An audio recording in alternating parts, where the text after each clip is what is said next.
So today we are here. We have a bonus speaker. We have Norman Warsham, who is from Bridgewater, and he is a member of our board, and he's been a reenactor for a long time. And we also have a bonus speaker also from Bridgewater, and this would be Peter Northrop. Right. Norman Northrop. Peter Northrop. Little tongue twister for me. No relation to the aviation company. Okay. He knows. All right. I know. So I'm really happy to have them here today to introduce all of us to what it's like to have been and to be a reenactor, because I have no idea. So I hope there will be questions afterwards. Okay. Okay. Again, my name is Norman Worsham, and please bear with me because this is the first time I've ever done anything like this, as far as getting up and talking about my experiences as a reenactor. I've had, as you'll see, I've had a lot of interaction with different people from different walks of life during my activity as a reenactor in different battlefields all over Massachusetts and all over the United States. I've been to Virginia, I've been to Pennsylvania, to Gettysburg. We've done immersion events in places like Brandy Station and Cedar Creek. I've actually participated in the main Cedar Creek battle, but we actually had a really good time in a tactical event that we did at Cedar Creek on the actual battlefield, so that was kind of cool. My friend Peter, I've known Peter since I began reenacting. Peter was one of the first reenactors that I went to talk to when I finally decided that maybe it would be a good idea for me to become a reenactor. Through the years, I was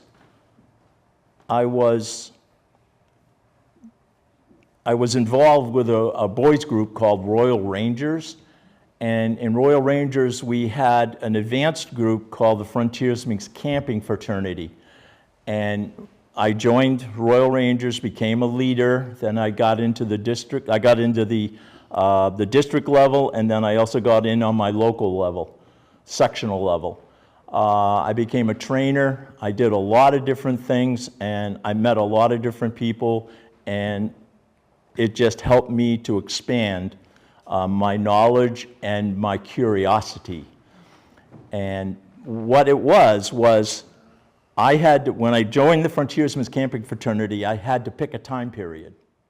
It could not include the Civil War.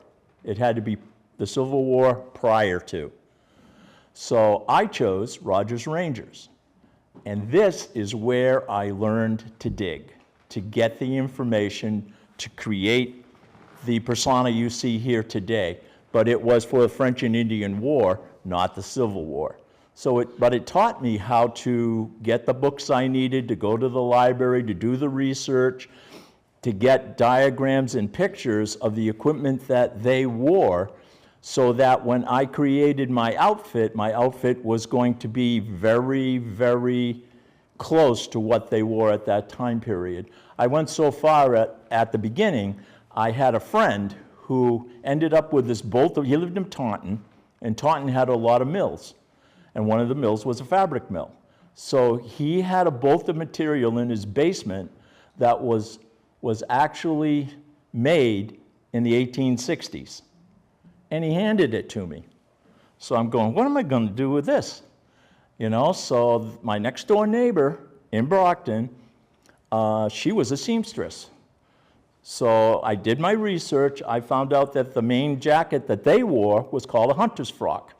So very simply, I went and I showed her the pattern, and I said, what do we do? And she says, well, the first thing you do is you cut out all the pieces. When you get the pieces cut out, you bring them to me and I'll put them together. So I said, okay. So I took a bolt of 1850s material, cut out the patterns, brought it to her, and she made me a hunter's frock. And I forgot I had that till just now. And next time we do down the street, down at the Keith Homestead, I'm going to have that with me. I'm going to wear it so I can show it and talk to people about it. I forgot I had it. And then from there, my kids, we had a family. We have 3 children, 2 boys and a girl, and I enjoyed what I did very much, being a leader and then being a part of that group. And I would go away on weekends and stuff like that. And my wife was very nice to me. This is my wife, Mary Lou, right here. And she supported me, and she put up with me. So I went out and I did a lot. Now, this is a journey about me. And Peter has his own journey. Maybe he can tell you a little bit about it. But I'm getting up to that part. One of the things I did as a Royal Ranger leader was we had a place called Edaville Railroad. Now, I don't remember, I remember, but I don't know if you remember that down at Edaville, they used to have Civil War reenactments. They have some of the biggest Civil War reenactments in this area. There was the biggest one I saw. They had a battery of 6 cannons in front of us. Now, I just brought my Royal Ranger group there as an outing because we had a family pass and I could get 5 people in and only had to pay for a couple more. So I used my family pass, brought them in, brought my son James, and the other boys, they adopted him as being their brother. So James was having a grand time. He was up on people's shoulders and doing all kinds of crazy stuff. But that was my first exposure to reenacting, Civil War reenacting. I'd done French and Indian. I knew a little bit about it, but not on the scale that I soon was to become a part of. Little did I know in a few years down the road. But that was my exposure to Civil War reenacting. At that particular reenactment, I remember they had over 500 to 600 reenactors, both northern and southern.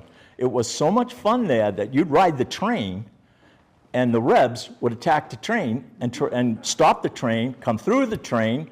The conductors would hand out play money and they'd rob you, right? Typical Rebs. But I can say that because I became a Reb too. So they do things like that. But the one thing I remember was they had a little mountain howitzer. And remember Edaville had a freight car? Yeah. Well, they loaded that mountain howitzer into the freight car. And when they'd stop, at the very end, the Rebs would kind of move off to a side, which just happened to be fairly close to where the muzzle of that cannon was going to be. They'd slide the door open and they'd fire the cannon from inside the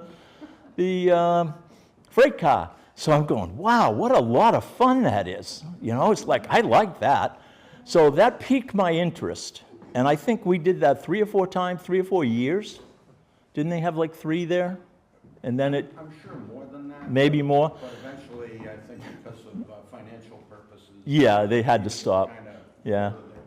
Yeah. The thing my wife liked about it, she said, you know, that's pretty good.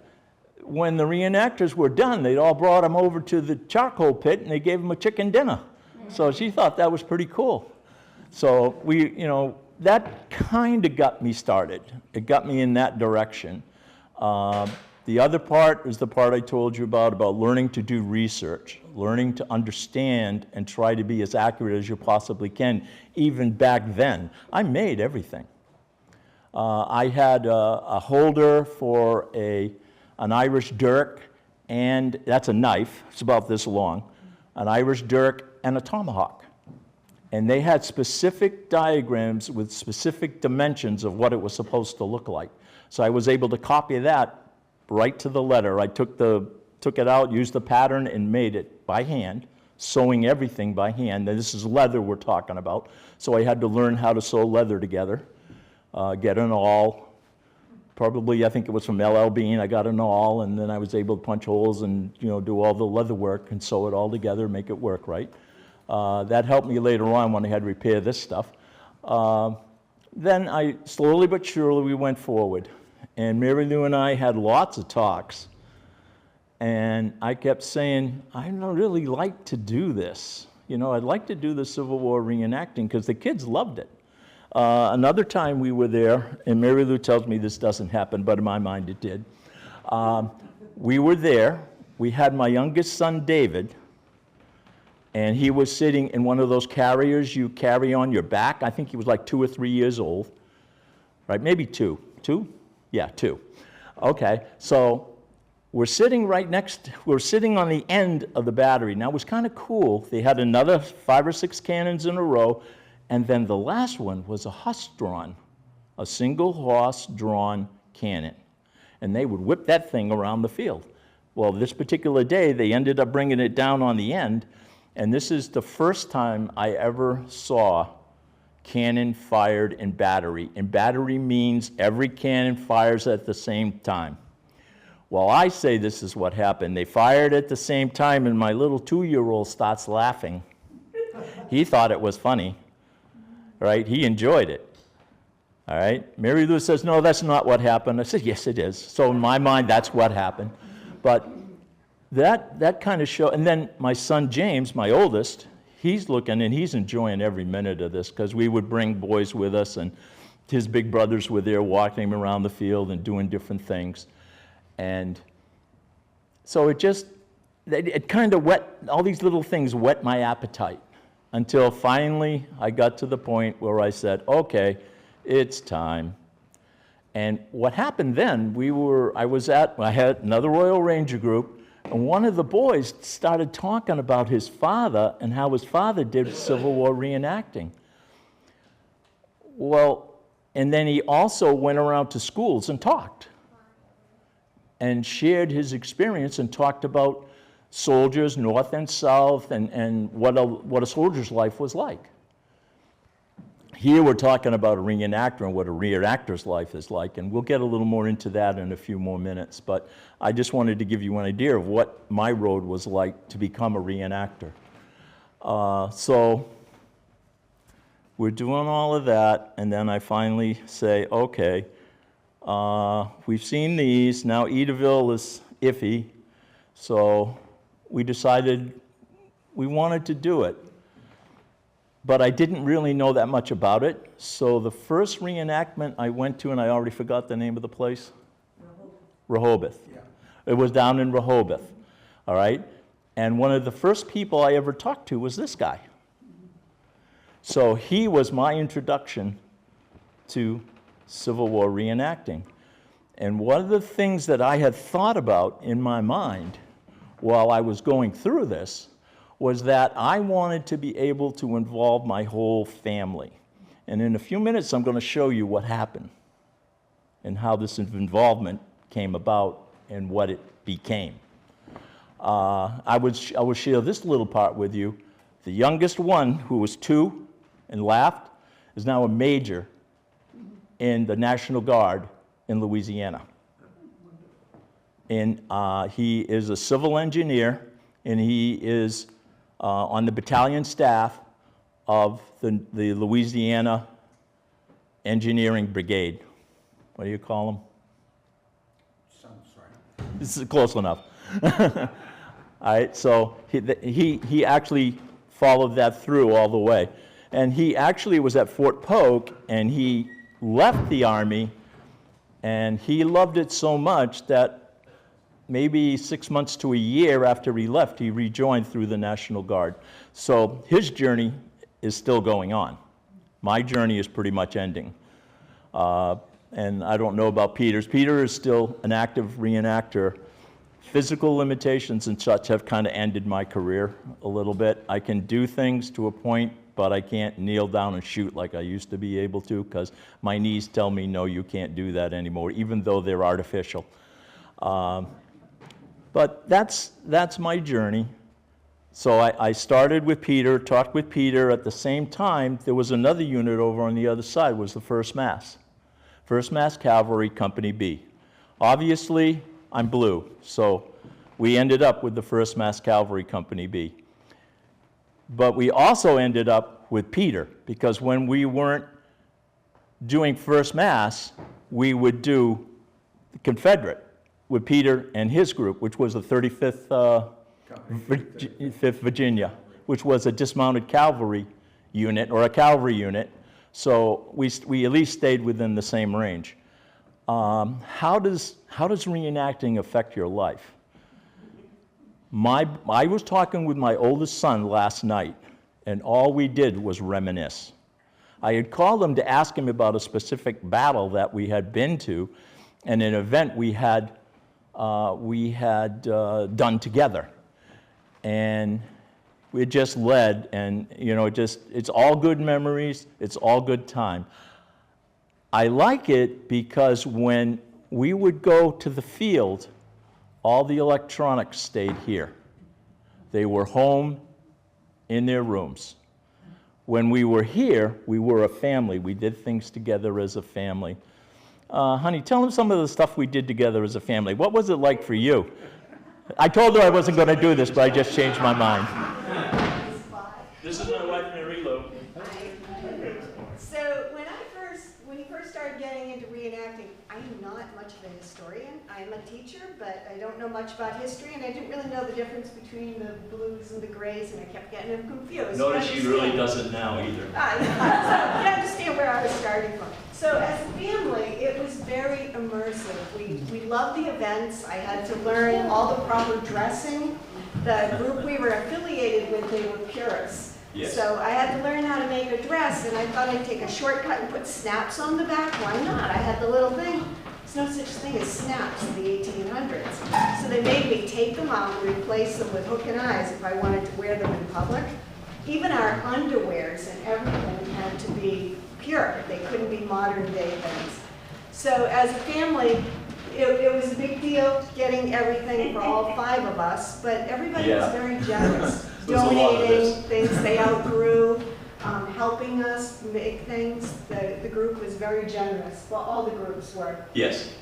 But it was really fun because we'd go out, they'd do dances, they'd bring in real instruments that would have been a band in the Civil War.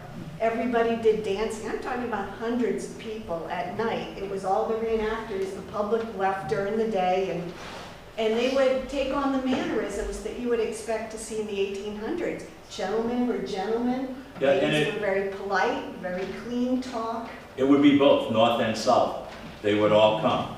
So we would all be together and do it. And the gentlemen would dress up. Some of these guys had some really nice looking stuff. And they would put their best on to go to those dances and things. But watching our young people and teenagers coming and properly introducing themselves and asking to dance and doing the period dance, it was very special. It was like walking back in time, being a part of that. And then because we had the girls, I had my daughter, when she'd outgrow outfits or have extras of the boys, we would take their friends along for the weekend and immerse them. And it was, my favorite memory was my daughter with a bunch of girls down by the pond. It was at Borderlands, at a reenactment. And the girls took off their shoes and pulled up their dresses, and they were out catching frogs, just like little girls would do back then, but very precious memories. Well, tell them too that one of the little girls was someone we brought along with us for that weekend because she said she wanted to experience that. So one of the things we started doing right away, we started bringing people to let them experience what we were experiencing. And that plays in a little further down the road in my talk here. I've talked a lot. Peter, do you got anything you'd like to add to all of that? Well, I was sort of thinking, oh, let's go back in time to when I first started, but if you want to hear the history of Peter Northrup from 1974 to present, it'll be a while. So let's just fast forward to the first reenactment I went to as a more professional reenactor was in college, my last semester at Bridgewater State College at the time. It wasn't a university, highfalutin as they are now, but had a class in historical museums management. The professor, okay, let's keep it short and leave that. Anyway, he's looking at the bibliography for the report, the term paper that I was doing, and he says, "Oh, you got some fabulous sources in here," but you know, the paper was on the use of costuming and the portrayal of living history, and he says to me, "You know, you don't have any interviews in here." I said, "What do you mean interviews?" And he says, "Well, you know, talk to people and, you know, you document who they are and what you talk to them about. You know, reenactors, let's say." I said, "Well, I'm trying to contact the World War II group and they don't return my calls." He said, "Well, why don't you ask them? Don Teague sitting in the back of the class there. He commands the Confederate Cavalry Company." Oh, okay. So I'm talking to Don, and as Don's telling me stories similar to what Norm's been telling us, I was thinking, hey, I've got a pair of revolvers and access to a 3-band in Springfield. I think I'd like to do that. So my first event was at George's Island in Boston Harbor, Fort Warren, which during the war was used as a prison for POWs. More famously, James Mason and John Mason and George Slidell, Confederate emissaries to France and Britain, were taken up the HMS Trent by elements of the United States Navy, and they were incarcerated at Fort Warren. It also set off a massive international incident that almost brought Britain into the war against the United States. So enough about that story. My arrival at Fort Warren, I arrived in my Confederate attire, and I was expecting Confederate soldiers and Yankee soldiers. What I didn't expect was the virtual brigade of ladies in hoop skirts, gentlemen in tails and top hats, and kids dressed in period attire, having better battles than we did. So a family affair, definitely. It is a family show from front to rear, and as I currently serve as Sergeant Major of a Combined Arms Battalion. Combined Arms meaning we've got infantry, we've got artillery, and we've got cavalry. So periodically, sitting around the campfire, sometimes stories will get wicked spicy. And I will remind the soldiers, hey, this is a family show, little ears right next door. Like, oh yeah, so we were at this ice creams. So anyway, very much family oriented. Very much. But, also, as Norm said, the research. It's, I mean, you think it's a mountain of research, an insurmountable task to research every detail of what I'm wearing, but over the years, it's like, hey, I like what that guy's got. And then you start researching, and you find books, and you're looking through, and you find a particular book with photographs of Civil War items, and you think, holy cow, that's exactly the kind of hat this other guy had. And now you think to yourself, where do I get it? And then you start researching how to do that. Or you've got you see something that you want, but you can't afford it. You don't know where to go buy it. You do like Norm was talking about, and learn how to stitch leather together and make it yourself. So some of my first accoutrements were a cartridge box that I had made myself. Thank goodness the guy at Tandy Leather said, before you cut the leather, make it out of cardboard. If it works, cut the cardboard apart and use it for a pattern. Oh, great. So that's my MO. You see me cutting cardboard, you know I'm going to be making something out of leather soon. He just triggered my memory. My son David, right now, living in Louisiana, he does north and south. And Peter and I were just talking about this as we were waiting to come on. What he does is he's with a specific unit, and the specific unit has different time periods within the Civil War. So what he does is they find out what that unit was wearing for uniforms, for accoutrements, what would be right, and then he makes it himself.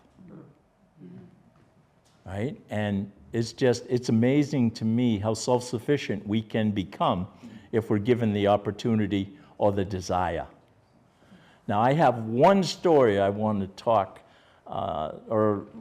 with Peter about, and there was some kind of special event. Now, my first event was Borderlands. I was green. I had nothing on that I owned. They gave me everything to wear, and they were so kind to me, because you talk greenhorn. I was a greenhorn. I was used to doing French and Indian War, which is a whole different ball game than what these guys were doing, because you had to learn to march, and we didn't just march like infantry. We had to march like cavalry. We had to march and make our maneuvers, evolutions. We had to make our evolutions as if we were riding a horse, because we were cavalry. And down the road, I did get to ride a horse, and I'm glad that I had that exposure to the proper procedure for making these turns and making these different evolutions on a horse, because I understood and was able to accomplish them. And that was a lot of fun. My son David actually participated in a battle, oh, I can't think of the name right now, Brandy Station. He participated in an event at Brandy Station. He was a mounted cavalryman. They had 50 cavalrymen, so they had to know all the evolutions to operate as one unit. I was only one of 3 dismounted, so I go, I don't know, I got to find something to do. So I was standing guard, and this major come walking up, infantry major, and he goes, "What are you doing?" And I go, "I'm guarding the bridge." And he goes, "Yeah, cavalry, dismounted, of course." He goes, "I'm going down to the command, follow me. Keep up with me if you can, because you don't know how to walk." So I said, okay. He was a little perturbed, because they hadn't gotten his food out to him yet. See, they were going to deliver the food, and the guys were to cook it, and they would have it for the rest of the weekend. Well, they hadn't got it yet, and the boys were a little hungry. And you know what happens with guys when they get a little hungry? Cranky. They get real cranky. So so I look at him, I said, okay. So he turns and he goes. In my mind, I said, when he gets to where he's going, I'm going to be one step behind him. So I walked with him all the way out. And when we got to the commissary, he turned around and he looked at me and he goes, "You're here?" I go, "Yes, sir, I'm here." And he goes, "Okay." So then he went in and they started their conversation at the commissary, or the quartermaster, where the quartermaster was, where all the supplies were. And the guy goes, "I'm not taking my horses, my team, and this wagon." Now, the wagon was actually 100 years old. It was a real one. And he goes, "It's not going out unless I got a brakeman." I go, "Brakeman? I can be a brakeman." He goes, "Do you know about it?" I go, "Yes, I know all about four-in-hand driving." My son had worked with a man, Ted, and Ted used to do the drives down in Rhode Island at the mansions, when they bring the four or 6 horse teams out with the carriages. Have you ever seen that or read about it? It was quite an event. They'd have upwards, they'd come from all over the world. They had teams coming in, wagons coming in from England. So anyway, we don't need that. That's another story. So I knew what to do. I even knew how to unhitch the horses and take all the stuff off and everything, because I was doing with him all the time. So he goes, "You know?" I go, "Yeah." He goes, "You don't mind riding with me?" I go, "Not at all. I don't mind riding with you at all." So I took all my gear. I was wearing exactly what I have here with my carbine and my carbine sling, and I took it all off, threw it in the bucket of his wagon, and I became a brakeman for the rest of the weekend. So I didn't have to guard the ladies who were in the stone building or anything. And I met my buddies, my 2 other buddies, and I go, "Guys, you don't want to become guards to protect the food in the wagon?" And they go, no, we've got a job. You get down here." I said, "No, I can't get down, because if I get down, this wagon doesn't move, so I have to stay here." So I had a blast. We were driving through the fields of Virginia at midnight by moonlight, full moon. It was the most gorgeous thing I ever had in my life. And later on, he goes to me, he goes, "You know horses?" I go, "Yeah, I know." He goes, "You ever drive before?" I go, "No, but I've seen a lot of it." He says, "You want to try?" So I said, "Yeah." So he taught me. He put the reins in my hand. He gave me the 2 words for left and right. And I just started driving. By the end of that day, I drove that team just as good as he did. But I already had an exposure to it. But that's what reenacting did for me. It's given me experiences. It's given me opportunities. And my family, too. Because my David, he learned to ride because he wanted to be a mounted cavalryman, and he wanted to ride in a reenactment on a horse and fight rebels. Rebel cavalry. So he got to do that. He actually got to do that a couple of times. And I got to drive, and I ended up in the only time he fought that whole weekend was in front of me. So I got to see him do that and live his dreams, and I got to live my dreams too. So it was a lot of fun. It's been an awful lot of fun and a great journey. And that's with the 1st Mass. It's a cavalry unit, so there's a lot of different things that happen. But I want you to tell them about that special event that happened at Borderlands. Oh, that one? Yeah, that particular event. Yeah, it wasn't very, it wasn't too important, but So, Norm's leading us back to the family orientation of... Peter's wife's name is Ellen, by the way. You're going to hear that name in a few minutes. So, it got to that point in our relationship where I thought, gee whiz, I gotta buy a ring, and I gotta do something, the next step in the evolution of one's relationship with a lady. And so I called up Norm and I said, hey, I just got the ring. We got Borderland coming up this weekend. It was the weekend that we had the Colonel's birthday party. 35th Virginia Cavalry Battalion was commanded by a certain Elijah Veers White throughout the entire length of the war. So on his birthday, what we would do is we'd have a chair with a piece of black ribbon across it, so the oft-mentioned vacant chair with a portrait of the colonel on it. And then there'd be a cake, which would be served and sliced up with a saber. Then also some lemonade and a bottle of what we like to call OB Joyful to add a little spirit to the occasion for those that are legally able to imbibe. And then the next thing was, I said, Norm, I need David's help in segueing the conversation to make the proposal happen. So David was instructed to tell a Civil War ghost story, and then I used that as the segue to tell my ghost story that segued itself to proposing to my wife right in front of about 60 people, munching on cake, drinking spiked lemonade, and unspiked. It's a family show. I just want to interject that we were the only Yankees in camp. We were in a Confederate camp. But it was just, for me, it was like a humna moment.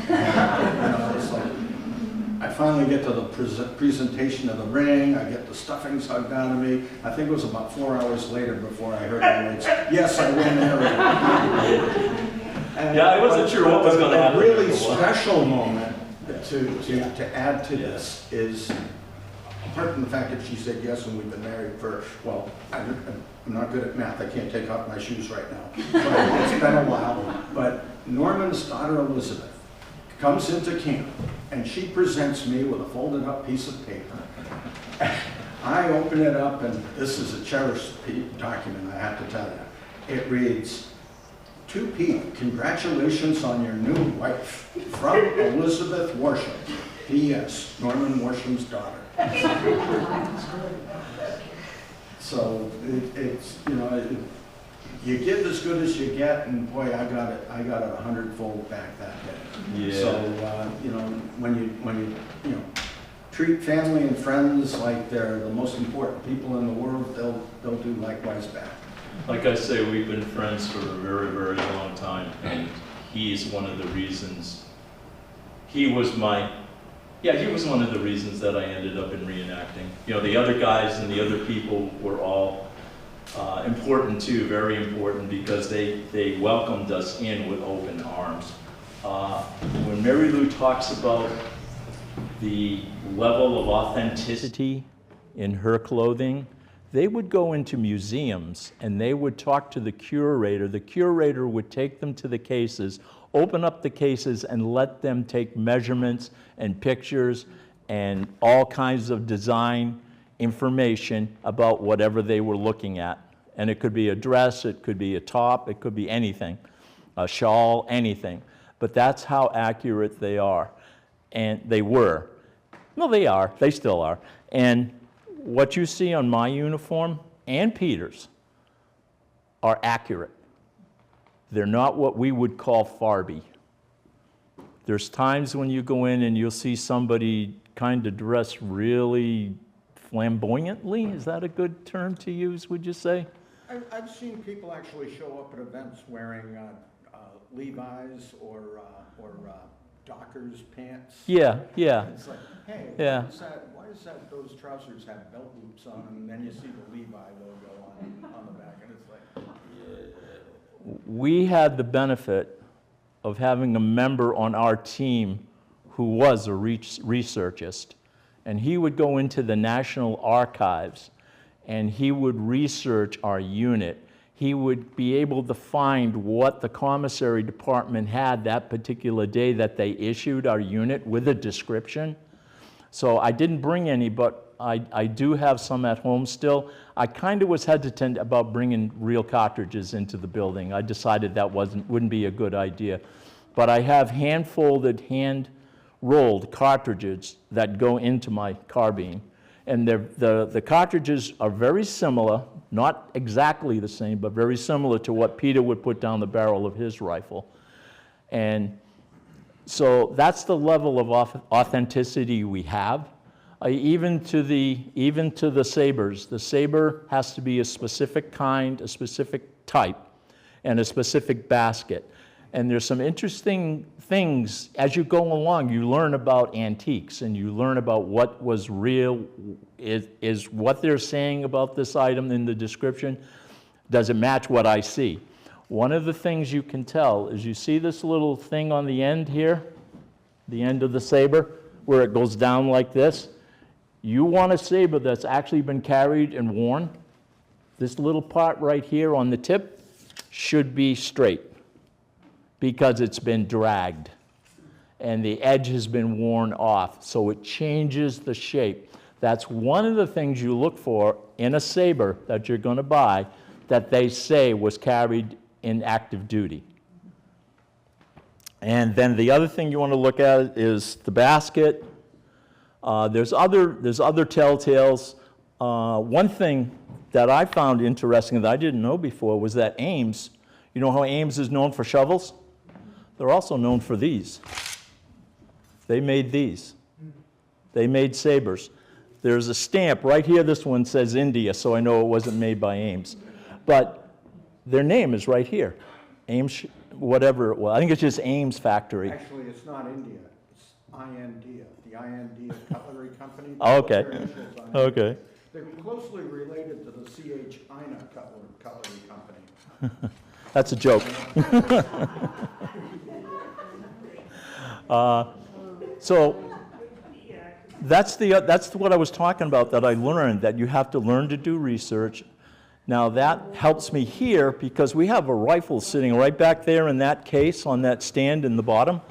I've learned a lot about that rifle since I've been dealing with it and things I never knew before. I thought, number one, it was a Brown Bess that was used by the Continental Army. I find out that it's not a Brown Bess, but it's actually, now I can never remember the name of this. It was a group of men, Committee of Safety? it's Committee of Safety. It was ordered by the Committee of Safety. Now what the Committee of Safety would do is they would get barrels from Belgium, they would get all the works from France or someplace else, then they would hand them to a gunsmith, and they would tell the gunsmith to make them a gun. So that gun has a French lock, which is this piece right here. This is a lock. It has a French lock. The barrel, I don't know what it is because I haven't been able to identify the markings on it. I'm sorry, Peter, I didn't mean to point it at you. So it's actually a Committee of Safety rifle, and the man who owned that rifle actually answered the call on April 19th, which is what? What happened on the 19th of April in '75? Hardly a Man Is Now Alive? Or was that the other one? He answered Lexington and Concord.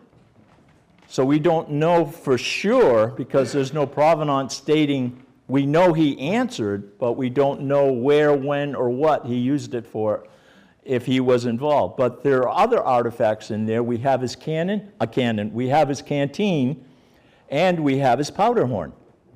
So we have 3 pieces right there that were carried in the American Revolution. And this man lived through the whole thing. And he was from Bridgewater, North Bridgewater, or Bridgewater, I'll say Bridgewater. That's pretty cool. You know, so everything I've learned in reenacting about doing research and stuff like that is helping me here. And I'm just so excited about it. Now I think, Linda, we'll go into the pictures. I have a few pictures here, and I want to explain a few things about you. Most of these pictures are going to be taken at Gettysburg. I have probably done living histories.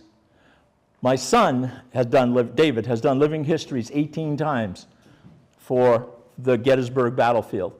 To be able to do that on the Gettysburg battlefield, the actual national park, you have to, number one, your unit that you portray has to have been there. So the 1st Mass Cavalry, Company B, was at Gettysburg. We didn't come in till the 2nd day, but we were still there.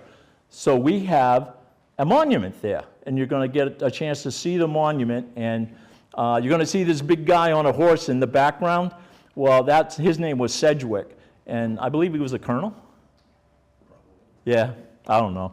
And we were attached to him to guard his oh, I can't think. I'm tired. No. His command post, his command post. So he was at his command post, and we were there to guard it. We had just been at Aldie and got literally decimated at Aldie. We lost a lot of guys. The 1st Mass lost a lot of guys at Aldie. They just kept charge after charge after charge, and the guys were falling everywhere, and they took horrendous hits. Aldie is one of the steps towards Gettysburg. Okay. The first day of Gettysburg was very much a cavalry yeah. fight on the Yankee side. Yeah. Buford's cavalry brigade was the first, or division rather, was the first U.S. soldiers on site to stop, because, you know. That's what, they helped start it. If you look at the map, is a mass conflict, the collision of several major roads and railroad coming together. It's a major transportation hub, which is what drew the Confederates to march in that direction. The intent, of course, was to do a sideline flank maneuver into Washington, but you need to pick up some supplies on the way. Yep. Why not go Shoes. to someplace where Shoes. a lot of stuff Shoes. was, They were looking for shoes shoes. and various other things at Gettysburg. So it was The other thing about, that held them go up. ahead. The other thing about that was this cavalry unit fired the first shot.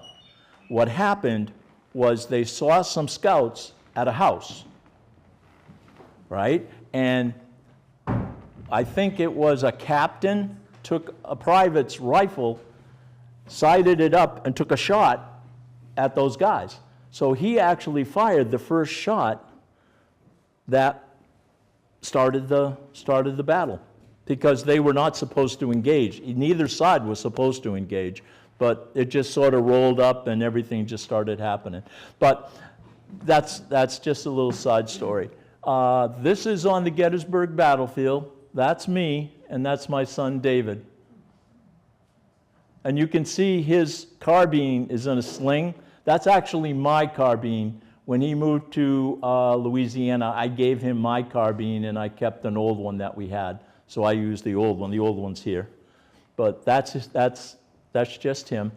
And it's an interesting story with David. David was approached by a Civil War artist by the name of Troiani, and he asked David to pose for him for paintings. So as you look through, you'll see a couple more. There might be one in there with his hair out to here. He had a natural fro, and his hair was just out to here. It was like absolutely amazing. Okay, can I have the next one, Linda, please? Okay, this is our group. We were in upstate New York at now there's a picture of David with his fuzzy hair. We were at Walnut Mountain in upstate New York. Now, we've got guys there from Massachusetts, from Connecticut, from Maine, and I forget where the other guy was. Okay, but that tells you we're from New England. Okay. Now, this is a picture of me, Mary Lou, my daughter Elizabeth, and my son David. Now, we're not scowling because we're mad we're getting our picture taken. In the 1800s, at the time these pictures were taken, were being portrayed, people scowled. They didn't smile in their photographs. So if you're ever looking at old pictures, you're going to see they keep a straight face. I've got a story about that. Fire away. At Uxbridge, Mass. one year was a gentleman that was doing period photography. So he's got the old big huge box camera on the tripod, and you got to sit. So I'm sitting there and I'm waiting an ungodly amount of time for this exposure to get done.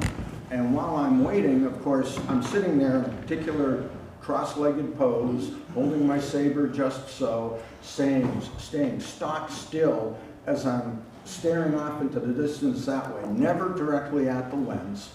And of course, what's happening at this particular time of day, because he needs the light just right, it's the sun on the horizon beaming straight into my eyes. And so between sitting still for so long, the sun in my eyes, and then this, and it's always going to happen when you least want it to, an excruciating leg cramp.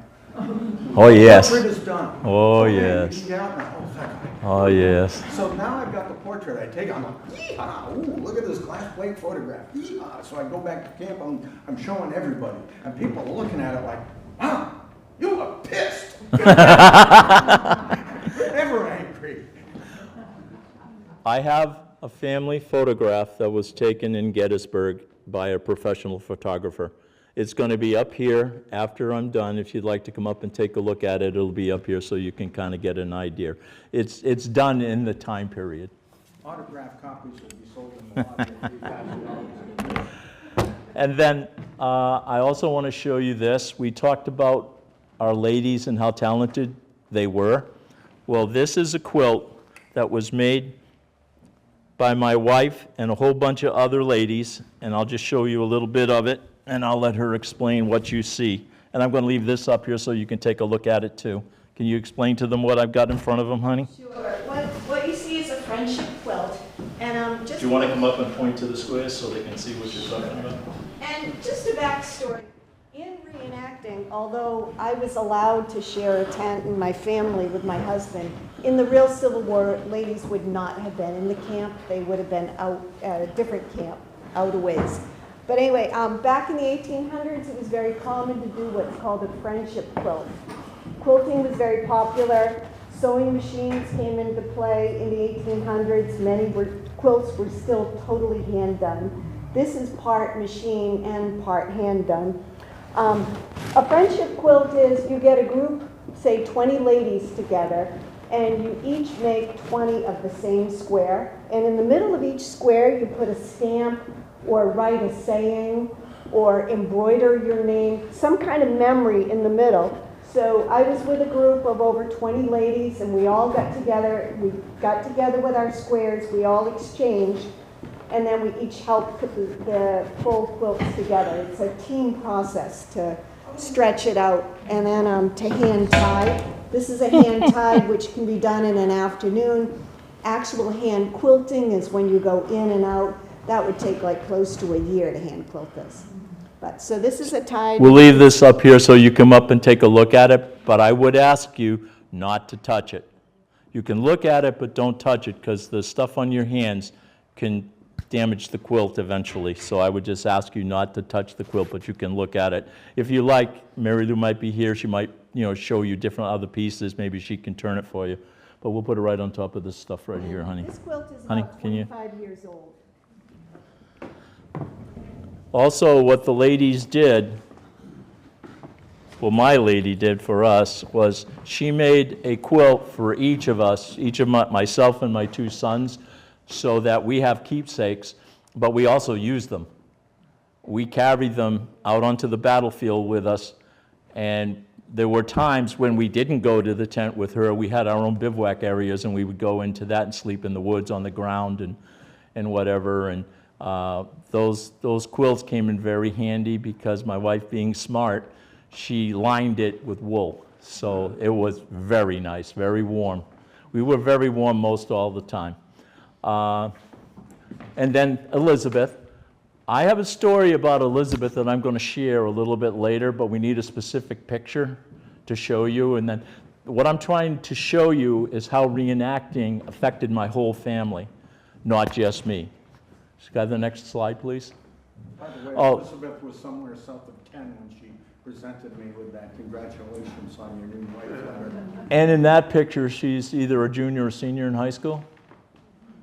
So she was with it for a long time. And she grew up in it, she had friends in it, and she kind of looked forward to going, except one time she said, "We're going away on family vacation, no more Bergs." So this is my friend Jeff and his wife Pat, and they live down in Falmouth. They don't reenact anymore, but they were an integral part of what we were doing at the time. The next slide, please. Here it's called, it's a sanitary commission. This is what our ladies would do. They would set up a table like this. They would why don't you tell them, Mary Lou, because I'm tired. So we were called Christian Commission. Mm-hmm. This is, right here, this title is U.S. Sanitary, and our job was to kind of attend to the needs of the men in a proper way, like sit down. Many of them were illiterate, didn't know how to read and write, and we'd write letters for them and send them home. Because many of these men had never been more than 5 or 10 miles away from their homes. And here they are spread out across the country in war. So we'd attend to their needs. We would do some baking, some sewing, some writing, whatever we could. But we did not necessarily go into the camp. They came to us. Okay, Linda. Now this is an idea of what our campsite would look like. Minus the car. Yeah, minus the car. This was at Gettysburg, so we would live in the tents. But one of the giveaways I had to give my wife was we would have a hotel room. So we would set up the tents, set up to live there, but we would go live in the hotel room. And there were days that we were very happy that we had that hotel room because that hotel came with a swimming pool. So we would all go back to the hotel and go swimming. And we'd be swimming prior to that in our sweat, which would be in, sometimes it's 90 with a humidity of 90. I mean, you could be standing in the field, see the rain coming across the field. You'd be dry, but it'd be wet 50 feet away, and you watch it come right to you. And then it's the first time I ever felt warm rain. Could I have the next one, please? Reenacting parlance, what Norm's talking about is what hardcore reenactors call Yes. glampaining. Yes, yes. Now, David, the next to the oldest is a hardcore campaigner. They walk where they're going to go. It's nothing for them to do a 3-mile walk to get to where they want to be to do what they're going to do that weekend. He has also had the privilege of doing a riverboat trip in full uniform down the Mississippi, or down one of the rivers. I don't know which one it was. This is a full setup of a camp at Gettysburg on the National Park Service fields. This is at the Pennsylvania Monument. It's usually to the right of the Pennsylvania Monument as you look at it. We matriculated when we would go there with Company B of the 1st Rhode Island Artillery. And the distinction that the 1st Rhode Island had was, have all of you heard of the thing called Pickett's Charge? Yes. Okay, you know, they were going for the coppice of trees. Their unit was stationed to the left of the coppice of trees, and they actually fought in the battle. They have a cannon in the State House that was at that battle that the Southern artillery hit the muzzle of the gun while it was still hot. They tried to ram a ball down the muzzle to re-round the muzzle so they could continue to fire, but they didn't get it down fast enough, and it's stuck in the muzzle, and right now it's still in the muzzle of that gun in the base of the rotunda of the Rhode Island Capitol. That cannon is downstairs in their basement on display. But a few years back, they found out they were doing something, and I don't know how they found out, but they found out there was still gunpowder behind that ball. So they had to drill the cannon and get the gunpowder out. So they removed the gunpowder, so now the cannon is safe. But from the time of the Civil War to just a few years ago, there was a live powder charge in the back of that cannon. Can I have the next one, please? Well, could we go back to that slide? There's a couple of things I'd like to point out. Which one? This one? Yeah, this one here. Okay. So a couple of things I'd like to point out is you've got here a basic camp setup, which is never, ever, ever in such close proximity to convenient parking. It seems like you're usually about 5,682 yards away from parking, so these guys are really hooked up. So, standard camp setup, you have the command tent right back here. Then you've got the company street. The enlisted tents are along this side and that side. The first sergeant would be either the tent. That first tent. That tent. Yeah, he was there. If an officer or anybody were coming to visit the company street, they had to find the first sergeant to get permission to enter the street. Likewise, any soldiers wanted to go right to the commander about what an SOB the first sergeant is, they would have to get the first sergeant's permission, tell him they want to ask the captain something about, oh, are we going to have a dance next Saturday or something like that, and then lay in with the gripes. So, basic setup, row of tents here, row of tents here, the captain's tent there. In the center would be some sort of, I think there's That's a cannon. Fly for. That's a cannon. Oh, cannon. That's a covered cannon. I was thinking it was going to be the company fire pit for cooking purposes. No, that's a cannon. Next up also is back here, we noticed in an earlier photo, the wood pile, which is conveniently located. Most times my camp is about, once again, 5,682 yards away from the wood pile.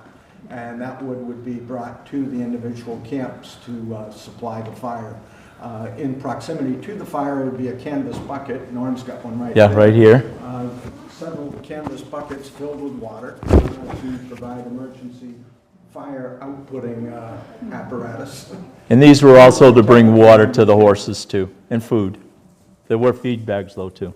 And another very essential part to reenacting is this doohickey right there. What word, John? And the cleaner, the better. What you doing there? That's called a Jake. A what? A Jake. I never heard it called. We always called it the Jake. And it was very good when you went by and saw the clean-out truck at the Jake, because you waited till he left and then you went in because you knew no one else was going to be in before you. Moving along. If it was really, can I ask if it was really cavalry? If it was really cavalry, Yeah. would the horses be in the middle between the tents, or would it be? No, on actually, they'd the be sides? picketed elsewhere, usually in proximity. Would you go back one? Can you go back one? But in the most shady spot, like you notice along the tree line. Yeah. That's where they'd be picketed usually. Or it could be, you wouldn't have that row of civilian tents there. So it could be behind each of these rows if it was cavalry. And they have a rope, they call it a picket line, and they hang it up. When we were at Brandy Station, they hung the rope from tree to tree to tree, and then the horses were tied to that rope. Okay, you can go forward Another thing too. also that you would see in period camp photographs is the wagon and artillery parks.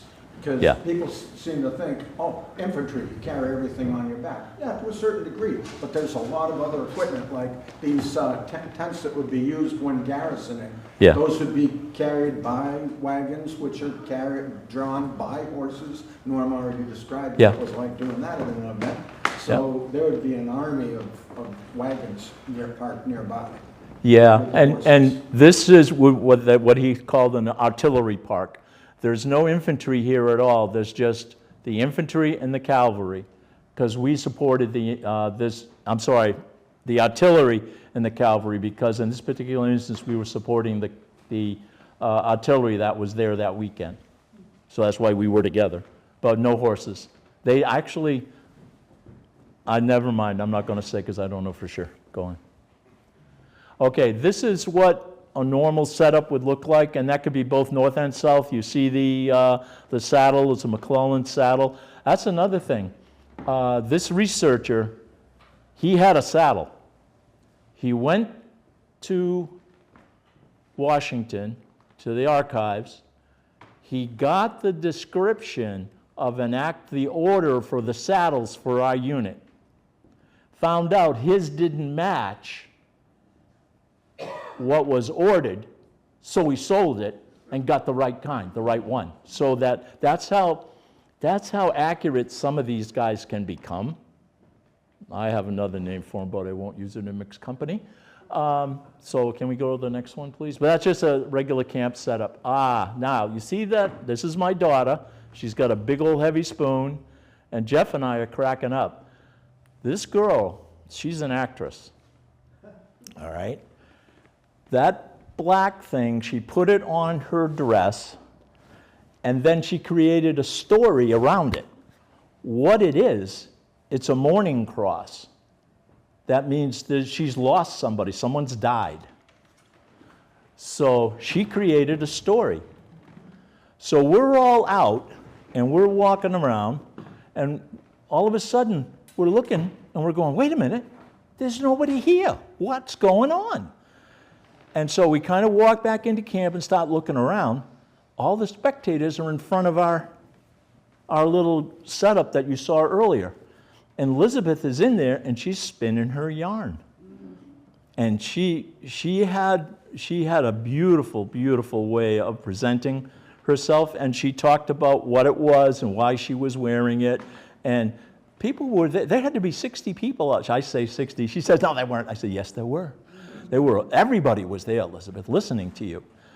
And so we were real friends with the Battery B, 1st Rhode Island.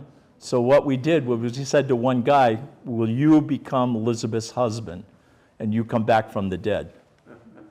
So he did, and I never saw her she did it. She got so mad, she chased him around the campsite with the big spoon, beating on him and yelling at him, saying, why didn't you let me know you were still alive? Bang!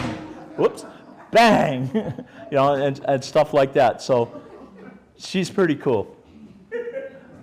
When she went, she worked in Alabama for a while, and she was in a production there, and eventually they made her one of the producers of the group that she was a part of, the acting group.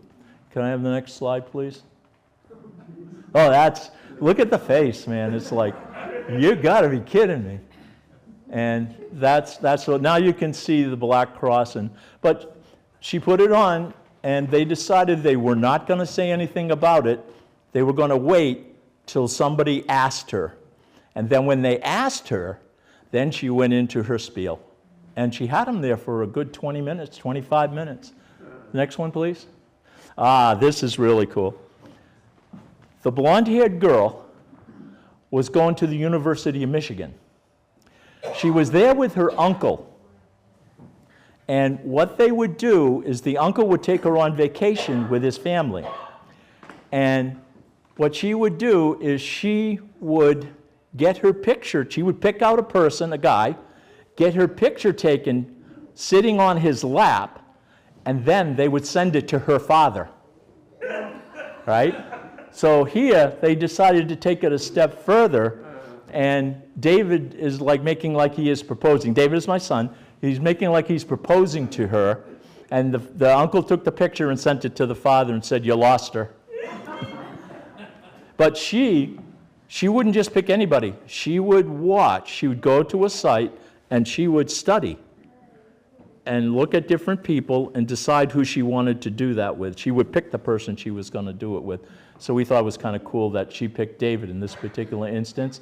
But soon I'm going to show you something that's even cooler. Can we have the next one, please? Oh, this is a little lady. She showed up one day, and she was asking about the dresses and the hats and everything. So we always have stuff with us. What we like is interaction with people.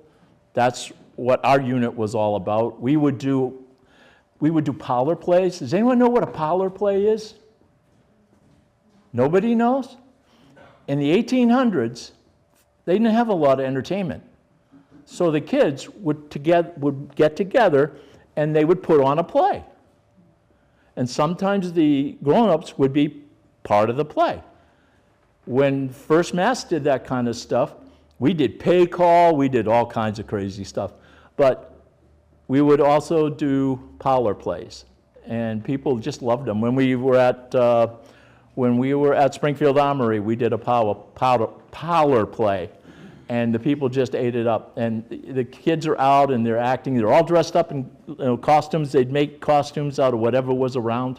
Yes, dear? And I just add, we had a written script, so everybody could read their parts, and then we had props.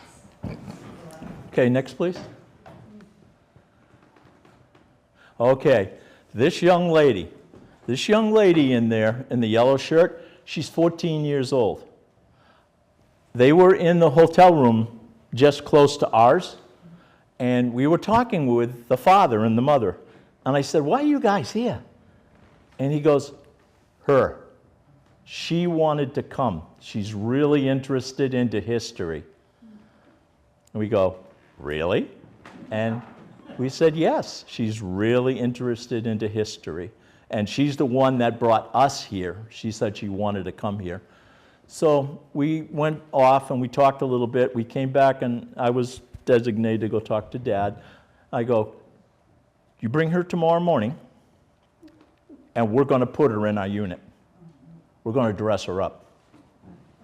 And what you're going to see is what happened." So this is the before, we'll get the after. This is the before. This is where the process is beginning. She had no idea this was going to happen. We just grabbed her and said, "Come with us." Her parents knew, her brother knew, but she had no idea what was about to happen. Go ahead.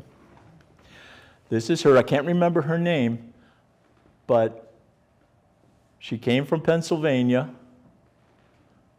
and she was just such a doll. You could see how happy she is that, we're incorporating her. Little did we know what we had created, because she took over. She really got into what we were doing and got into the role. I didn't know we had another actress. Go on. So now here she's with Jeff and Pat's daughter, Laura. So now Laura is taking her around, explaining things to her. And now you see she's got the bonnet on and the whole 9 yards. That is an accurate dress that both of them are wearing. They are accurate to the time period and the style. And some of the stitching is actually done by hand in those dresses. Can I have the next slide, please? Now, this young man didn't know what he was getting into. She latched on to him. Tyler is his name. And he was, what we would do, now we already talked about, we brought him with us. This is his first reenactment ever. He'd never been involved in anything like this before. So now she's kind of latched on to him, saying, "You're my boyfriend for here." And it was really funny. And their interaction went on for 2 years after they went home. That she was in contact with him and he was in contact with her. And just a short time ago, my wife and I, was it last year? Last year, I met Tyler with his new wife. And as soon as the wife found out who I was and what my name was, she goes, "You're not going to believe this." I go, "What? What?" I'm like, "Uh-oh, what did I do?" And she goes, "He was just talking about you last night and how much fun he had." So part of what we like to do is we like to involve people. We like to help people learn about this hobby, much like Peter helped me and my family, and First Mass helped us too. And then, Alan, we were there when you had your first date with Peter. That was my second date. Yeah? Oh, second date? I'm sorry. I stand corrected. Second date. But Right? yeah, I was just going to go visit Peter at Uxbridge, and I almost That's where- walked yeah. right by him, and he said, "Ellen," because he looked so different from our first date.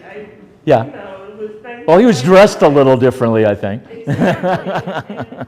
And I ended up spending the night, and we were on a pile of straw next to the fire and fell asleep there. So Technically, we slept together on our second date, but, you know, in public. But here again, It was fun. I emphasize the fact that, hey, you know, we gotta keep our clothes on. This is a family show. I said to him later on, I said, she came here to you and she stayed. You better keep her, you know? And it was cool. But that was amazing to me. And then all of a sudden, we're back at the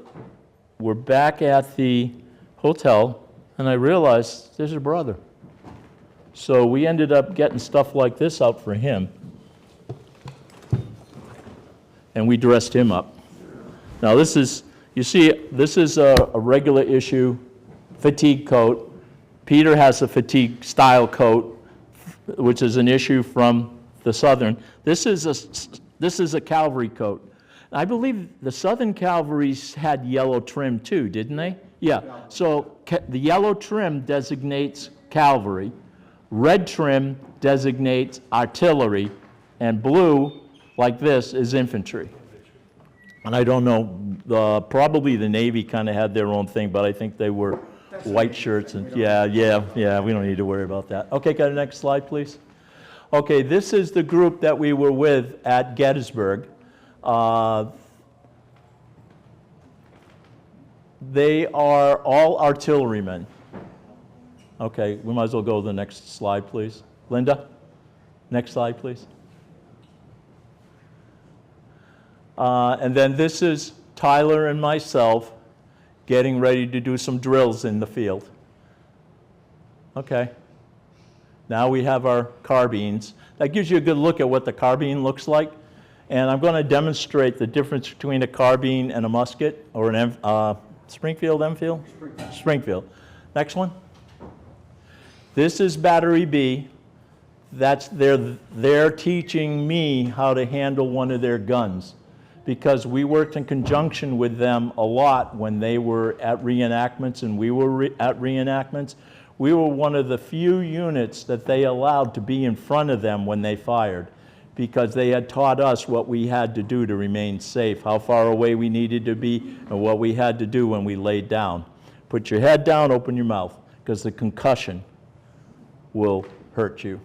Norm, is that you on the far left? Yes. And what's the significance of the hat? I've seen you in that hat. Okay, that hat is just a hat that I bought. That's an infantry hat. Do you remember the, What was that? was it in New York? I'm sorry. The headgear of the Iron Brigade, they were... Yes, it was the Iron Brigade. I knew there was a trip. Yeah, it was the Iron Brigade. So that's, I like the hat. That's the other thing about this. Your uniform, you could wear whatever shirt you wanted to wear and whatever hat you wanted to wear, so that it was just as long as it was the right color. In this particular one, I had just bought the hat. Now, I almost brought it, but I said, no, I got too much stuff as it is. It was reshaped, so now it looks more, it's shorter and flatter. But that was a designation of a specific unit. I just liked the hat, so I bought it. And that's Battery B firing. I don't know if that is in the left of the coppice of trees, or if it's just, I know they have a special skit that they do, and they actually roll the gun into the position their gun was in. And then they fire it, and then it's a memorial thing, and they walk through the smoke and disappear in the smoke.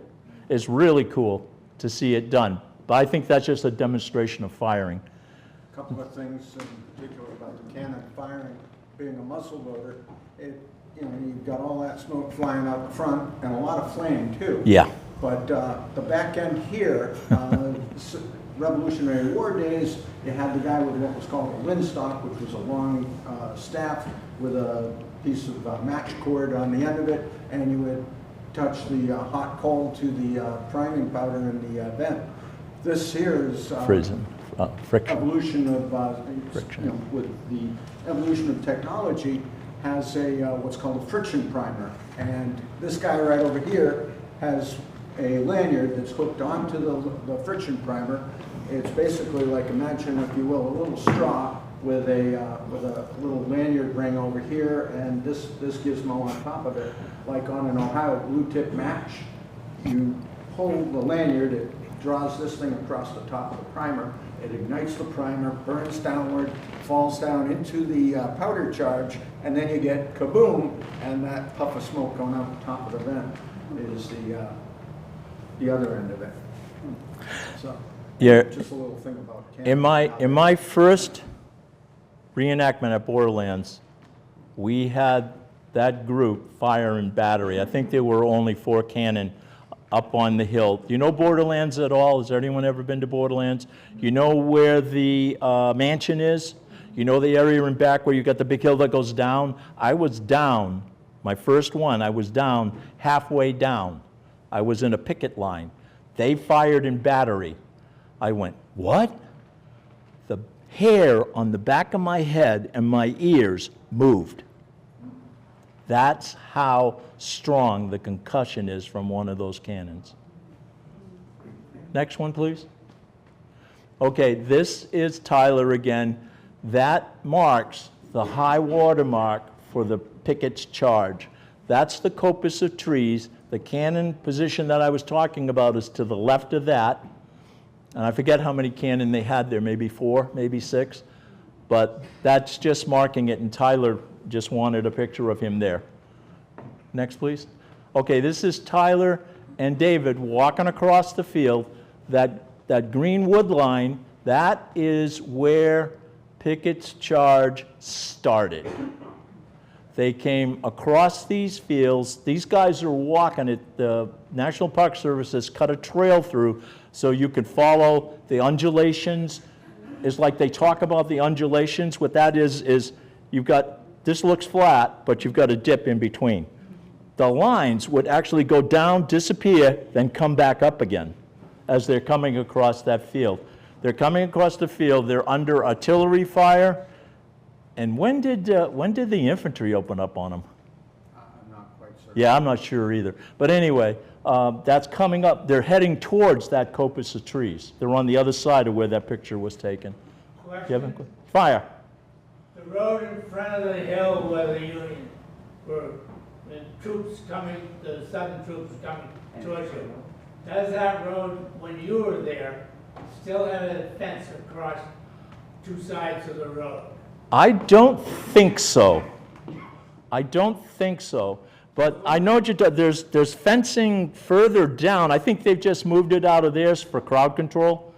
Because when we come across with the cannon, they just roll the cannon right through there. They go across that road and right down into that area. They use that as the excuse why the Southerners... I have no idea. down, I'm not. that gave the Unions the opportunity. Honestly, I'm not going into that. I'm not going to get into that. That's not what this is about. Well, that's my experience. That's a round table. You go to that group right over there in East Bridgewater. You can ask all those kinds of questions you want to. I'm here to talk about my experience as a reenactor, not to get into the dynamics of the battle itself. And the history of the unit that I portray. Could I have the next slide, please? I'm sorry, Bob. I love you. You know that. Okay. 1st Mass Cavalry, that's our monument. You can only have a monument if you were there. You can only be on that battlefield if you were there. To get to be on that battlefield, you have to audition for 3 years. They come 3 times, and you don't fire your gun until after the 3rd year. All right? They are judging you. They are judging you for your interaction with the public. They are judging you for your interpretation or representation of your unit, how accurate you are historically, and they just want to make sure you're safe. The 2nd year we were there, the ranger came over and said, "Aren't you guys going to shoot?" We go, "No, this is only our 2nd year." He goes, "You can shoot. Go get some cartridges." So we were able to shoot if we wanted to. I don't even remember whether we did or not. But that's our monument. Then Sedgwick is right behind us on the horse. That marks where his command post was. And we were there to Yeah, it's kind of hard to see. Linda was telling me they're much better on her screen than this screen. He kind of blends into the woods. He's a colonel, what do you expect? Can I have the next slide, please? And then this is David just again. And next slide, please. And then that's David and I at the base of Little Round Top. Wait a minute, isn't that Devil's Den? I'm sorry, Devil's Den. I meant Devil's Den. I said Little Round Top, Devil's Den. This is something you might appreciate, Petey. This is a Confederate burial grounds. I was with someone who is in the know. They asked me not to say who that, to ever identify them. But there's very few people that know that this is there. And we went in and we got a chance to look at it, walk around. We found some Confederate flags marked there. What it was they lost. So the only people who are buried in the actual cemetery are Union soldiers. They're the only ones. They did not bury the Confederates in the Union, in the National Cemetery. Thank you. I was digging for the terminology. They didn't bury them in the National Cemetery. As a matter of fact, one of the years we were there with my family, we used to stay at a place right on the railroad cut. And that particular year, they had, somehow there was a rainstorm and a washout, and they found a soldier's remains at the base of the old bridge that went over the railroad cut. And that soldier got buried in the National Cemetery. So I was talking with one of the rangers as we were discussing it, and I said, was there anything to identify him? He looked at me, smiled, and said, no, we decided he should be in that cemetery. I said, okay. So there could have been CS, because that was a Confederate position. There could have been CS buttons on, that they found on what would have been uniform buttons like these. Like Peter has I on his for infantry, and there could also be a CS for Confederate. Buckle got a CS? No, it's got a. No, it's Georgia State. Okay, we won't get into all of that stuff because that's not what we're here for today. And I want to move this along a little bit, but that's kind of a cool place. These are the last pictures. And if you've got questions, I should have said this in the very beginning, fire away at any time. This is on the back side of Culp's Hill, over by Spangler Springs. And it's just beyond the cemetery. So this is just a field that was there, and I liked the picture, so I took a picture. Can I have the next one, please? This is me and Jeff. I don't know why it ended up there, but that's okay. I like peaches. So can I have the next one, please? Okay, this was supposed to be the last slide. I know where this is. That is, Major Oh. General Governor Kemble Warren statue at the top of Little Round Top. Little Round Top. Yep, I He's couldn't the, remember his name. He's the engineer officer who realized this is a very important piece of real estate. We need to get troops up here ASAP. And elements of the 20th Maine were part of the division that went up there to occupy that hilltop. And they did it just in the nick of time. Warren. Governor Kemble Warren. is his name. Yeah. So this is the end of the slides. Do you have any questions? Yes? Oh, here you are, you're out of these battlefields for several days. Is there a contingent of people who are cooking for you, and what types of food do they serve? Well, can I feel this? You do. You go right ahead. So- We already talked about this. I've been kind of chomping at the bit for a moment to talk about some of the stuff that I'm wearing right now. So quite obviously, 3-band Enfield rifle, muzzle loader, 58 caliber. To load this, you load it with pre-rolled cartridges in this box right here. This holds. I'm going to bust that yet. Mine are right here. I know. I was just thinking the same thing. 40 rounds, and then to that, so it's pre-rolled paper cartridge, like so. Has the bullet attached to it, so what you do is you tear it off. So I've got the bullet clamped in my mouth as I pour the powder down the barrel. And I take out the bullet. It's a conically shaped bullet. Kind of think of Tom Brady's football, only you chop off one end of it. So the pointy end sticks up and the hollowed end goes down. Draw out your ramrod, slide it in, ram the bullet all the way down to the bottom, put the ramrod back. Actually, I should have it facing this way when I do that phase. Then I reach into this pouch right here, which is the cap box. Inside of it are these little brass caps, just like, kind of similar to the plastic caps that some boys use on their cap guns today. Yes. And that would go on to the back end right here. I'll take it off so we don't actually have it go banging here. And then when it's time to fire, you cock it to full cock, take aim, and squeeze when ordered to fire. So that's how this part works. Next up is, in order to, in the event that you run out of bullets, you got this sharp stabby thing that you put on here. There's a fancy name for the sharp stabby thing. Anybody? Bayonet. That's going to do a job on somebody's rib cage.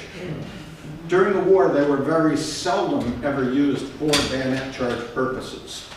More often than not, they'd be used for, they had this new process, well, not brand new, but a process of tinning,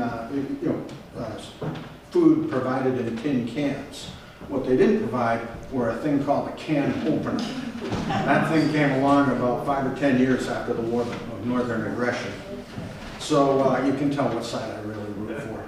So more often than not, one of these bayonets would be used for punching enough holes in the top lid of the can to get at what was held inside.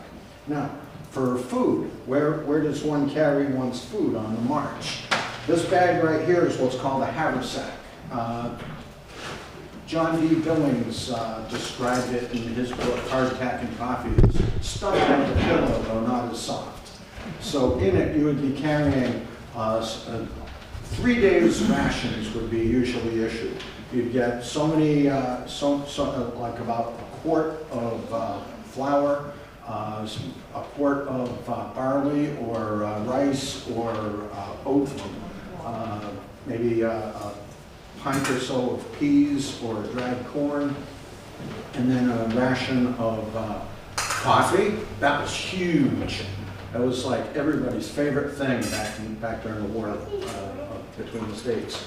And then last but by no means least was a ration of meat, either pork, beef, lamb, or did I say pork? Yeah. Beef, lamb, maybe chicken.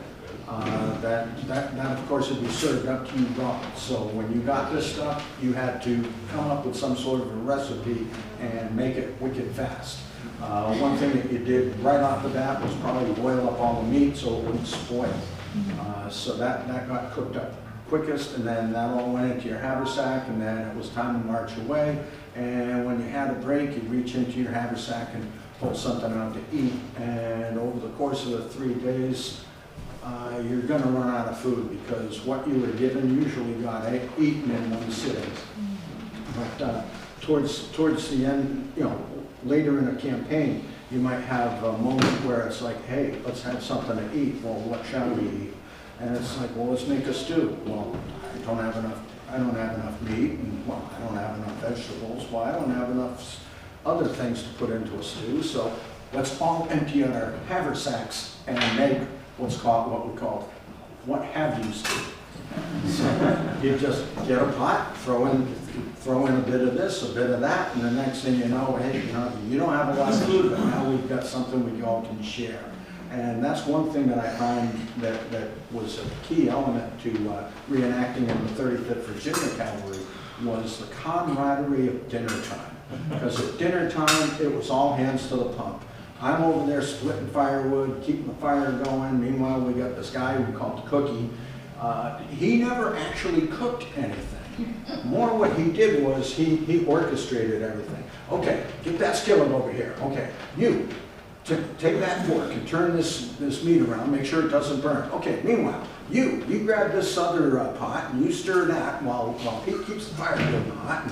And then, that roast pork over there. Okay, we're gonna have this skewer over the, get a couple of crotchet sticks and let's just roast that over the fire. And I gotta tell you, there's this photograph that my wife cobbled together for a little album for me to take with me when I got sent off to Afghanistan within a year of our wedding date. And many a night I salved my soul looking at that picture of pork roasting over that campfire and thinking to myself, MRE is tonight. Ooh, don't I wish I had that roast pork right now. But that was definitely one of the things that made reenacting so much fun was the team effort in getting dinner ready, or the next morning, breakfast ready. Yeah. Why don't you talk a little bit about the roll on your back, what might be in it, I can show a couple of things here. So, let's go through all the equipment here. So, the rifle we've talked about. Next up, we also have the pack.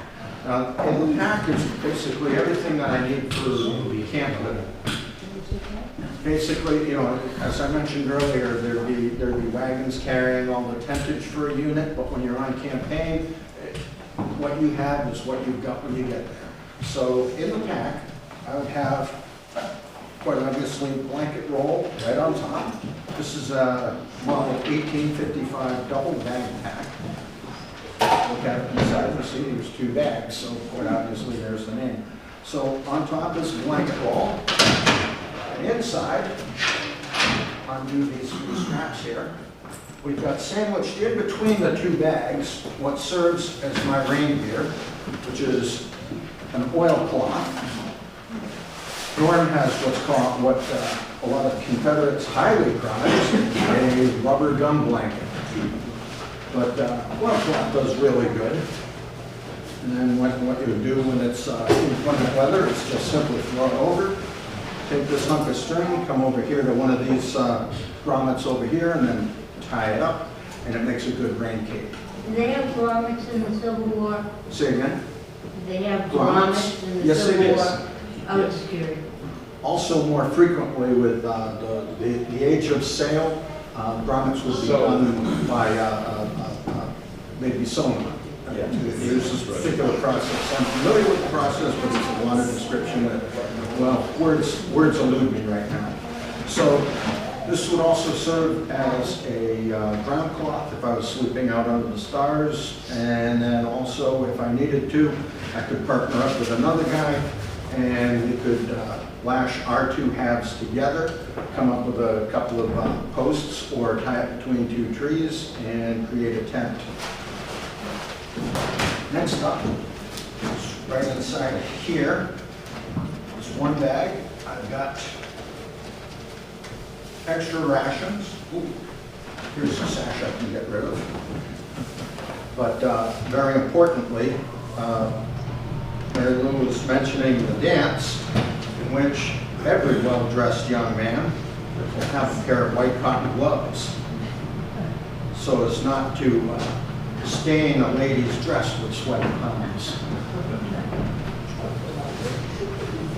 Then also for Sunday dress parade, one wears this NCOs and officers would wear their sash and white gloves. Every soldier would have white gloves to wear. Next up, I have also a quantity of corn, grits, hand towel, candles, a sewing kit, socks, spare shirt. In here, I carry, just for military history purposes, a pattern 1870 French surrender flag. It went through a variety of evolutions, but the 1870, how you know it's an 1871, is that there's no grommets or tapes for tying it to a rifle for surrendering purposes, whereas you have something to tie to a rifle. In World War II, they came out with a pair of grommets that would attach to the stacking swivel of one's rifle for quicker surrendering purposes. And when one surrenders to the enemy, usually one's bowels are in a foul mood, and as you can tell, this one's been used. Wasn't this one another way? I beg your pardon, this is just a handy rag that I've got. It's just a bit of a story I like to tell when I'm yarning people. Another way of signaling your surrender was to invert your rifle, right? Well, yeah, I just like to tell that. I actually told this story to our colonel one time at Gettysburg while we were getting ready to go out. I said, hey, Colonel, do me a favor, pocket there. You see that white thing? And he pulls it out. I'm describing it to him, and as soon as I got to the punchline, he's like, ew! Next up, on the other side, you have such things as, I've got a sweater, in case things get chilly, I need another layer. I'm an old soldier, and if I was an old soldier back then, I would know layers are the keys to being comfy in battle, so in campaign. So I keep a sweater in there, a pair of gloves for when you need gloves for such things as handling hot implements around the campfire. Then also a shelter hat, which is once again for creating shelter. They had these ridiculously small chunks of it almost seems like it's 4-foot square piece of canvas that has buttonholes on one side and buttons on the other, and what you did was you partnered up with somebody and you buttoned your half of your canvas to their half, and you slept under it. And during the war, it was called a dog tent because, as I mentioned, it was about 4-foot square, and about the only thing that you could keep dry under it was a dog. So that's part of why I have this as well. But you know, it's always great to have an extra piece of canvas for something else. Now, moving right along, you get thirsty on the march. Got a canteen. When you get to camp and it's time to eat something, you're going to want a plate or something to eat it on. So on the back side here, I have a canteen half, which makes a pretty handy plate.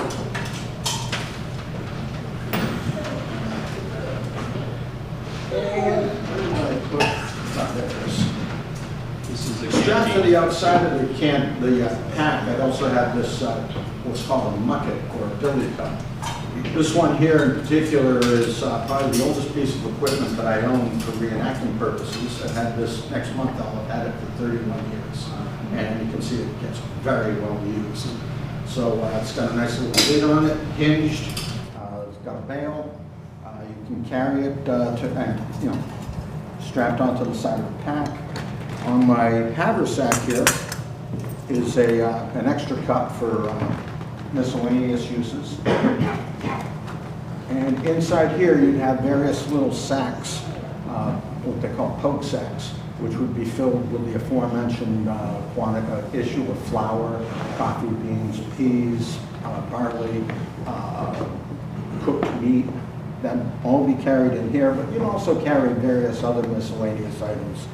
And one thing that I found absolutely essential for working around a fire was if I've got this sitting in the fire, and it's boiling away, and it's like, oh gee whiz, it's time to get it out of there.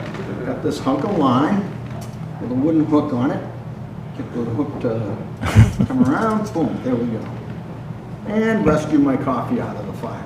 Or a stew. If I actually that first Fort Warren event, I cooked a really wonderful stew in this. Found out the next day that the water line out to the island had broken, and we had no water, and I had food going rancid in here, and I thought, well, I got to wash this somehow. So I went down to the beach. Big mistake with tin. Do not wash tin with salt water.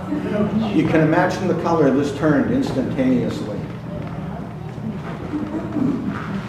And next up, I think that's pretty much everything. You have a knife on you? Huh? You have a knife on you? Well, yes, I do. Thank you for mentioning that one. Ordinarily, everybody seemed to, at the beginning of the war, people were like, ooh, we got to have this, that, and the other thing. In John D. Billings's book, Hardtack and Coffee, he was a soldier in the 9th Massachusetts Heavy Artillery, and he writes this thrilling book, Hardtack and Coffee, which is basically an everyman's experience of the war. So he has it divided up into little chapters on various things, one of which there was a mention of a regiment that was mustered in Ashby, Massachusetts, and that the town had voted that every soldier in the regiment was going to be outfitted with this, that, and the other thing, to include a Colt revolver and a Bowie knife. And, you know, these are all great things to have, but as you're walking along and you're carrying it with you, that revolver and that Bowie knife and the various other things that these guys were provided with, don't need that anymore. So a lot of things would either be sold or thrown away. Now this is a rather handy little knife. Basically it's a deer hunting knife. So, you know, you think, hey, you know, it was handy when I was hunting, might be handy when I'm out there. And you never know when you might have to stab a Yankee sometimes. But if you take a look at how this is attached to me, getting it out in a hurry ain't happening. Which is why this thing is really handy. One, it's so much longer, comes out so much faster. Next up beneath that, of course, is the sash, which is an ornamentation of being a senior non-commissioned officer. If I was an officer, it'd be made of silk. This is wool. If I was cavalry, it'd be yellow. If I was artillery, it'd be brilliant red, like that one right there. Or infantry, it's more of a maroonish color. For some Does reason, it have another purpose? For some reason, infantry sashes are not blue. Does it have another purpose though? The sash? Yeah. So, I mentioned silk for officers. A silk sash, I was pointed out, can be spread out in such a way that the sash can actually be used as an emergency stretcher to carry somebody off the battlefield. So there's that. But then another emergency stretcher on the battlefield is either A, my oilcloth, or B, the blanket as well. Those can be used for emergency stretchers. So everything can be, you know, you think outside the box, everything's got an extra use for it. And the more uses you have for something, the less things you actually have to carry. Very oftentimes, speaking about the blankets, men would sometimes take a blanket and cut it in half. So that, you know, because you're usually sleeping with about, you know, 5 or 6 other guys, and so you cover each other enough with part of your blanket and part of their blanket, you're kind of good to go. A little too chummy for my taste. I kind of like sleeping alone sometimes, unless of course the commander-in-chief is with me, in which time it's everything that she wants. So. Like True. True. With us, we carried our blankets under our saddles. This is an actual saddle blanket for the Civil War horse, for the McClellan saddle. So we, you know, you just take it, you take your saddle off, you roll out the blanket, and you sleep under it. Of course, you might get a little itchy with the horsehair, but we're pretty much exactly the same kind of kit. And the only difference is I don't have a belt, but I do have a jackknife. These jackknives are patented after ones that they found on the battlefields in different places. This is similar to what they would have carried. And again, the fork, simple. Basically the same stuff. What I would tell you to do is, before you leave, take a look up in the second shelf and the third shelf. It's a little jumbled right now, but there are artifacts in there that if you were to look at those artifacts, come down and look at these pieces, you're going to see they're exactly the same, almost to colors. An interesting thing that they found out as they were going along, as they got further and further away from the time of the actual battles and the war, the blue started turning gray. It would actually fade. So you could actually take a kepi, and the kepi would have a little bit of blue but a lot of gray. So wherever it folded over, it would remain. Wherever it was open to the air, it would change color. Yes, sir. Do you, either one of you, ever really felt the emotions, the true emotions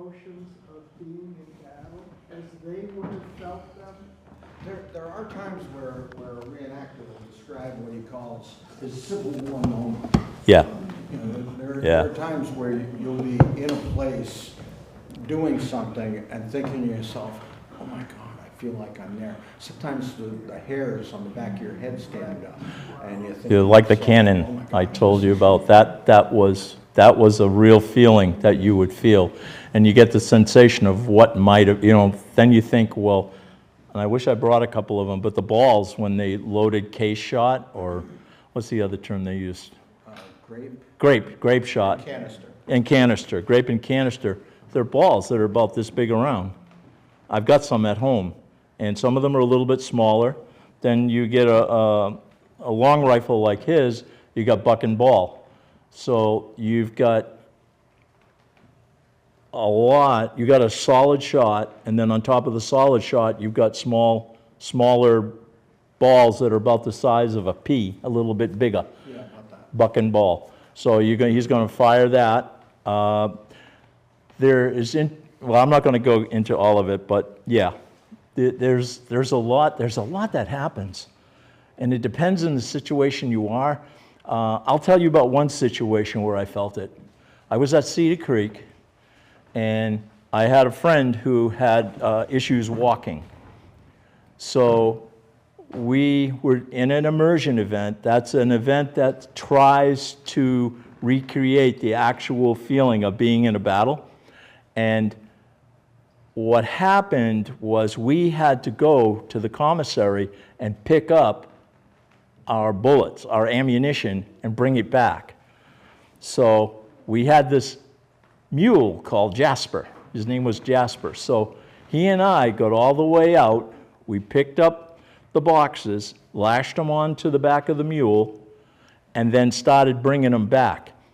Well, we're coming across the battlefield. We know where our unit's supposed to be.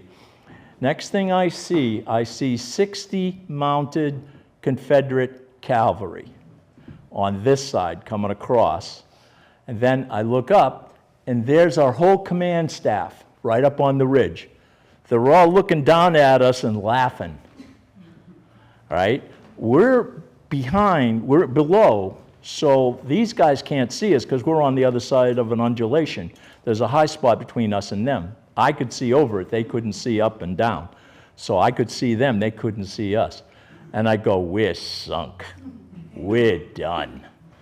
And they were actually, what happened was they saw the command staff. They wheeled around, came right around. They went beyond the opening. Nobody looked down.